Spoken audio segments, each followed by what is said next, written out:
Hello, my name is Pat Kenny, and I'm a student at the University of Denver, the Sport and Performance Psychology program. Today, I'm going to talk to you about cults. The reason I chose this topic is because I'm a part of two cults right now. One is a leader, one is a follower. Just kidding. We'll move along. No more jokes, I promise. Here we have a quote from historian and moralist Lord Acton. He wrote this actually to his friend, so I guess not a quote, but a citation. He wrote, "Power tends to corrupt, and absolute power corrupts absolutely."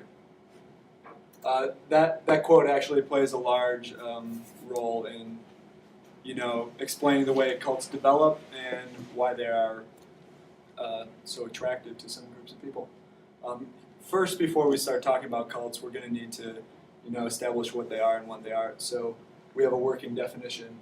A group of people, large or small, that exhibit abnormal behaviors and rituals that are harmful to themselves or others based on a popularly rejected system of beliefs. This is a very broad definition. It's going to lump in a lot of different groups, but we'll go more into detail later about who is a cult, who isn't, and why. Here we have some of the characteristics of leaders, cult leaders, not just regular leaders, hopefully. Antisocial personality disorder, narcissistic personality disorder. They're very charismatic and they have magnetic personalities. This is why they're able to pull people in. They get them hooked, and then the followers stay in. Part of what makes a cult leader successful is the follower, and we'll go into explain what their personality is like next. Cult followers have dependent personality disorder very often. This makes them a perfect match for cult leaders who, take very little input. Cults are highly structured, lots of rules, and you can't really mess around with cult leadership. Also, they are neurotic. They're seeking structure, like I mentioned. They usually have irregular family history. This can mean a variety of things, whether it's abandonment issues, abuse.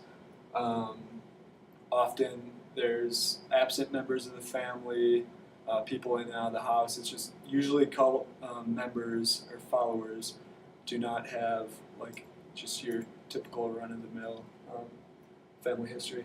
And then also they have a very strong connection to the leader that explains why leaders are able to get them to do what they want. The followers never question cult leadership, and that goes a lot to explaining how some of these terrible things could be happen when cults are involved. I guess the first discussion is, are terror organizations cults? And the answer to this is, according to my definition, yes. Terror organizations, they follow widely rejected beliefs, and they hurt people. That's their mission. The reason a lot of people would say that terror organizations are not cults is because cults are usually a bit more erratic. They often don't have a set, set of ideas. They're just all over the place. They're usually based on one person's delusion or the leadership's delusion. Terror organizations, though their logic is terrible and they commit atrocities, they do usually have a mission, like this is what we're trying to accomplish. Just unfortunately, their mission is awful. But for that reason, a lot of people would say terror organizations are not cults. But I think they do fit in. A lot of cults do, kind of have a mission. It's a thin line between a cult and a terror organization. I think it's often blurred. Next, we have the discussion of, are religions cults? The answer to this one, like a lot of things in psychology, is sometimes, or we're unsure. Some religions can be cults. The reason most religions wouldn't fit this description is they're not hurting people. That's not part of what they do. So a cult is, according to our definition, it means people are being hurt. And religions, while they can delude people in some cases or cause them to change the way they live, they're usually not actively hurting people. So, but one thing that's interesting is a lot of cults do start from religious organizations. Usually they're the more extremists, kind of spin out and leave the church and start their own sect. And in that way, cults have religious roots, but most religions are not cults. Next, we have a discussion of what the damage is done by cults. The word itself, the cult, doesn't have a good connotation, and it's based on a lot of good evidence. Violence against innocents, that's something that's really common. In Tokyo in 1995, you had the Aum cult started poisoning people in metropolitan Tokyo in the subways. It's a tragic accident. Hundreds of people died, even more went to the hospital sick. Then you have the suicides. The Jonestown cult is famous for this. Jim Jones got his followers to drink the Kool-Aid, the common expression that started from the Jonestown tragedy.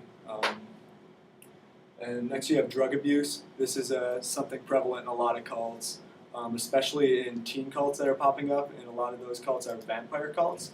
And what is they're also commonly referred to goths, but all goths are not cult members. The more extreme, I guess, members of the vampire cults actually will sometimes cut themselves open and drink each other's blood, but there's a lot of drug use and a lot of dangerous swapping of blood that often leads to AIDS, tragically.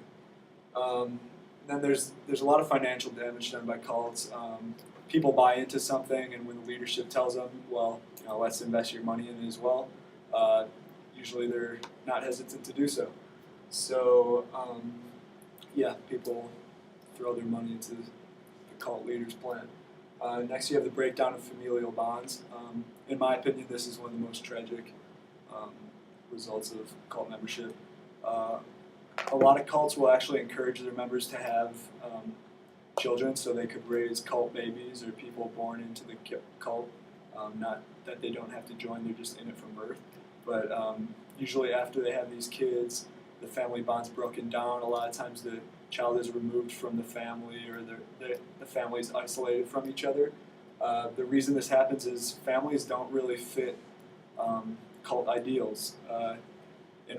When you're in a cult, your allegiance is to the cult. Your allegiance can't be to the family, and for that reason, this is the result. Family bonds break down.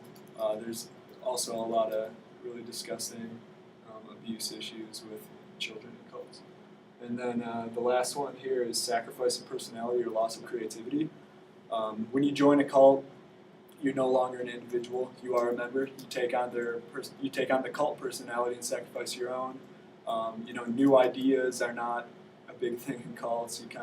You have to follow their norms and values, and that becomes what you believe.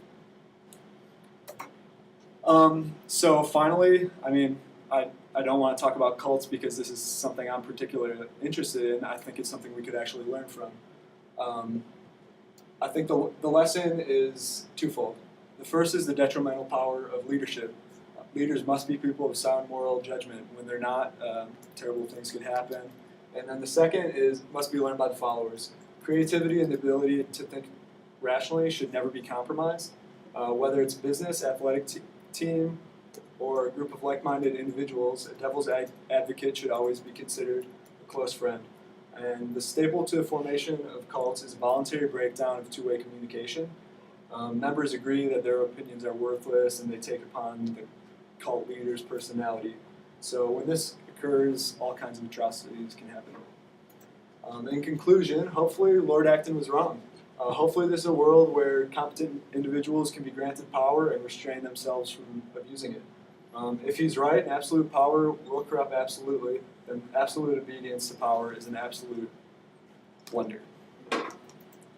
Thank you for your time. Here we have the research I studied was by Burke and antisocial personality disorder in cult leaders and the induction of dependent personality disorder in cult followers. Thanks.